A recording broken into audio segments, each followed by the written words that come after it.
Today we're going to talk about a common data loss prevention mistake, ignoring those thousands and thousands of Excel files, PDFs, and documents that may contain sensitive data.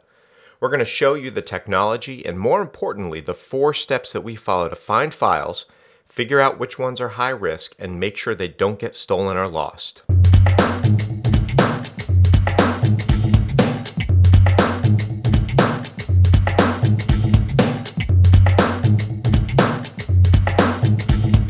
When it comes to data loss prevention, Computer Weekly said it best. Awkward grammar aside, you can't protect what you don't know you've got.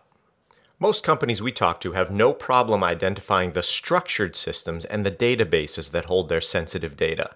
HIPAA-regulated hospitals point to their EMR system. PCI-regulated retailers know their credit card information is in their point-of-sale system. Banks and credit unions regulated by the Gramm-Leach-Bliley Act have sensitive data in their systems like checking systems or loan systems. That's the easy part. But the big scary part of data loss prevention are those thousands or even tens of thousands of documents, PDFs, and spreadsheets that just might have sensitive data in them. This is the first point where companies give up on data loss prevention. It's such a huge problem that they get overwhelmed and just cross their fingers and hope that something bad doesn't happen, like losing data or a data breach. We follow a 4-step process for breaking this massive data loss prevention problem down into manageable pieces. Let's walk through the steps together now. Step 1, you need a scanner. There are a few good choices out there. There's a free open source scanner called Spider that's been around for a few years. There are paid options with names like Identity Finder and Stealth Bits. Personally, we like to use a scanner called Nessus because it can also be used to find other vulnerabilities and configuration errors. Most scanners work similarly. You give them your administrator's username and password. They go out and automatically read through all of your documents in a process called spidering, and the system gives you a list of any files that match patterns like social security numbers and credit cards. And if you have any proprietary numbers that you use internally, you can even build patterns to look for those or for text patterns. Sounds easy, right?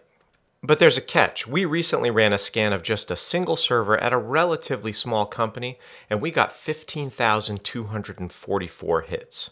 And this is the second point where companies give up on shared folders and data loss prevention.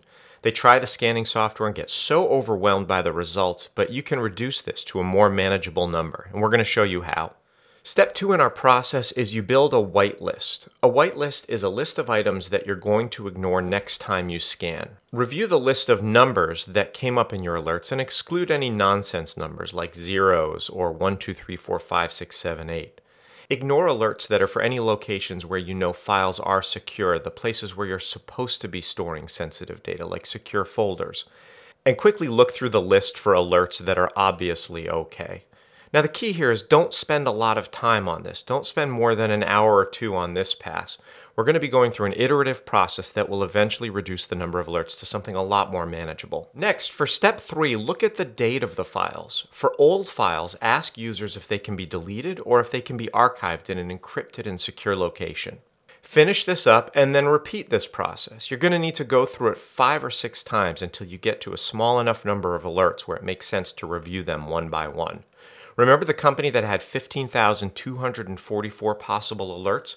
After running this process 3 times, we reduced that number to just over 3,000. A couple more times through this process, there will be a small enough number that it'll make sense to go through them one by one to find sensitive data. And that's the process you follow to turn a huge data loss prevention mistake into a big win.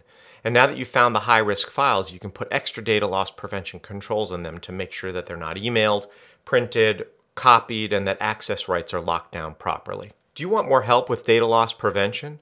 Visit adeliarisk.com/DLP to get a free printable copy of this presentation and to learn more about our service where we can scan your systems for sensitive data, or we can give you a project proposal where we'll implement this process in your company and teach your staff how to make it part of your security program. Or to learn more, you can always call us at 888-646-1616. Thanks for watching, and we really hope you found this data loss prevention video helpful.